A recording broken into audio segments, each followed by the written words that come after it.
Seja bem-vindo a mais uma aula. E nessa aula a gente vai falar e aprender sobre circuitos em paralelo. Circuito em paralelo, ele é exatamente o oposto do circuito em série, que foi das aulas anteriores que a gente estudou. No circuito em série, a gente falou que a tensão ela é dividida de acordo com a quantidade de cargas que existe no circuito. E também a gente falou que a corrente é a mesma medida em qualquer ponto do circuito. No circuito em paralelo, não. Aí já é diferente. É totalmente o contrário. Em um circuito paralelo, a tensão ela é a mesma em qualquer ponto do circuito e a corrente ela é dividida entre as cargas que existem no circuito. Perceberam aí a diferença?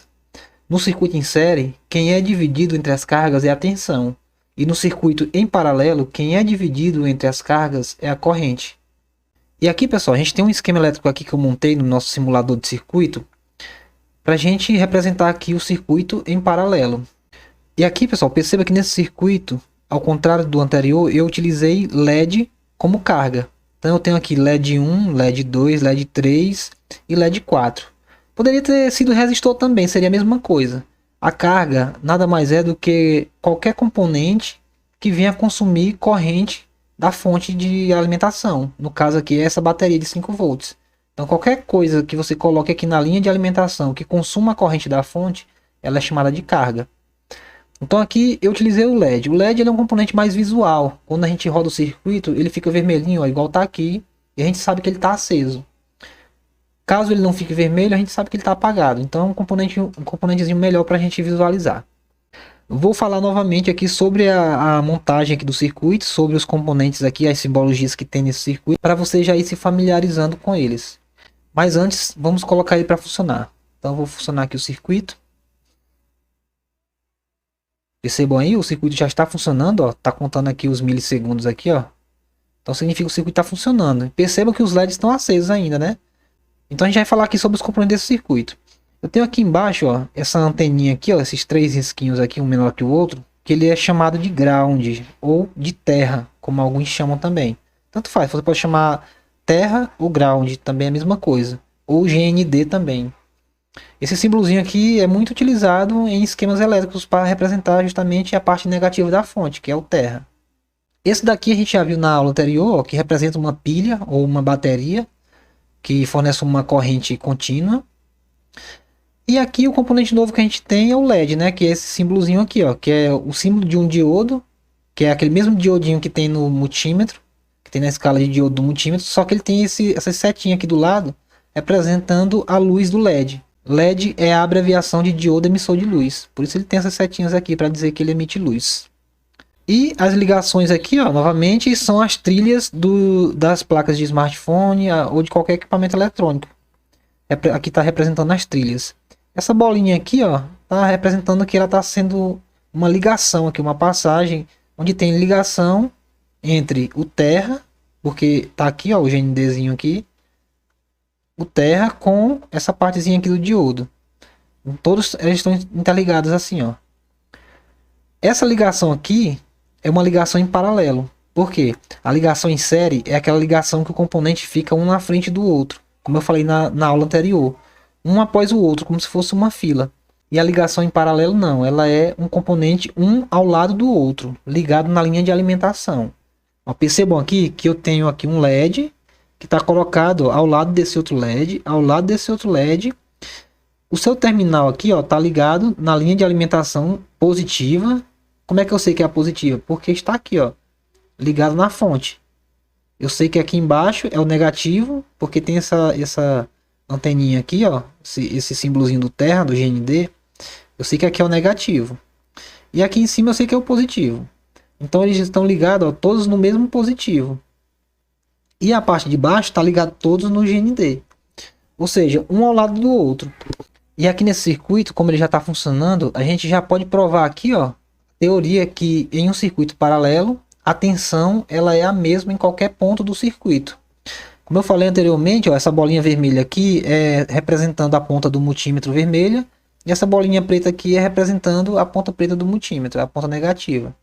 Então aqui, ó, eu estou fazendo uma medição aqui da fonte de alimentação, ou seja, da bateria, ponta preta no negativo, no zero, ó, ou no terra aqui, ó, no ground, e a vermelha no positivo, e veja aqui, ó, tá medindo aqui, ó, 5 volts. Percebam que essa mesma medição eu estou fazendo aqui, ó, no LED. E tá dando a mesma coisa, ó, 5 volts também.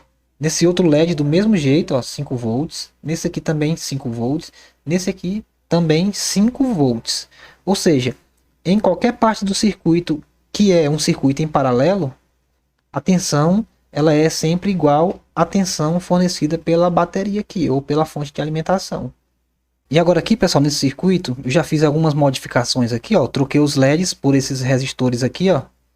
Porque os resistores ele tem uma resistência maior do que o LED. E fica melhor para o nosso exemplo aqui. Então eu coloquei 4 resistores de 1K. E o nosso multímetro aqui eu coloquei ele na escala de medir corrente.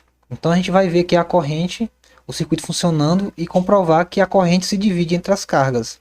Eu vou colocar o sistema para funcionar aqui, ó, o circuito para funcionar. E percebam aí, pessoal. Percebo que a corrente que está saindo da minha bateria é 20.000 mA, que convertendo ficaria 20 amperes. A gente vai ver essa questão aqui de conversão mais para frente. Mas por enquanto você saiba que 20.000 mA é a mesma coisa de 20 amperes. E percebam aqui, pessoal, que entre os resistores, olha, ficou uma corrente de 5.000 ou 5 amperes para cada resistor. Perceberam aí como foi dividido entre as cargas, ou seja, 20 dividido por 4, que são 4 resistores, e todos os resistores são de 1K. Então 20 dividido por 4 fica 5. 4 vezes 5 é 20. Então aqui, ó, 5 amperes de corrente para cada resistor. Isso comprova a teoria que um circuito em paralelo, a tensão é a mesma em qualquer ponto do circuito e a corrente aqui, ó, ela é dividida pelas cargas que está no circuito. E agora a gente vai ver uma outra característica aqui do circuito em paralelo. Lembram que no circuito em série, quando um componente daquele circuito dá problema, ou quando ele abre, por exemplo, o circuito todo para de funcionar. E eu falei que no circuito paralelo é o inverso. Então, por exemplo, aqui eu tenho 4 resistores aqui, ó. Se um desses resistores abrir aqui, o que vai acontecer é que o circuito vai continuar funcionando, só que o que não vai funcionar é esse resistor que está com problema. Então vamos fazer o teste aqui, ó. Vou trocar novamente aqui um resistor desse. Vou trocar aqui por uma chave, para a gente deixar a chave aberta, simulando o defeito. Olha aí, pessoal, prontinho. Agora eu vou colocar para funcionar o circuito. E percebam aí, pessoal, que agora, ó, eu tenho aqui uma corrente da fonte, 15.000 mA, ou seja, 15 amperes, que está sendo consumido. Perceberam que aqui a corrente já diminuiu, né? Por que que diminuiu? Porque o circuito está com um resistor a menos, ele está com uma carga a menos. Ou seja, ele está com exatamente menos 5 amperes de consumo, que era o que esse resistor que estava aqui consumia. Então aqui a carga, ó, fica 15 amperes. E 15 amperes será dividido pelas 3 cargas que tem ainda aqui, ó. Perceberam que ficaram ainda 5 amperes em cada um, ó. 5 nesse aqui também. 3 vezes 5, 15. Ou seja, em um circuito paralelo, a corrente é dividida pelas cargas, e quando uma das cargas dá problema, o circuito continua funcionando, porém só não vai funcionar aquela carga que está com problema. E o consumo da corrente da fonte é diminuído. Então vou dar um exemplo aqui para vocês. Às vezes a gente pega um display LCD que ele está só com um cantinho assim meio escuro e o restante da tela está normal, está claro, mas tem um lado ali que está mais escuro. Isso provavelmente aconteceu porque queimou um LED desse e os LEDs que estão dentro do painel do display LCD, eles são ligados em paralelo. Então quando queima aquele LED, para de funcionar só aquele cantinho ali e o restante fica funcionando, por isso que fica escuro naquele canto. Aí você já sabe que dentro daquele display tem um LED que está aberto. Para ele voltar a clarear normalmente, é só você trocar o LED por um que esteja funcionando e o circuito continuará funcionando normalmente. Então é isso aí, espero que você tenha gostado e até mais.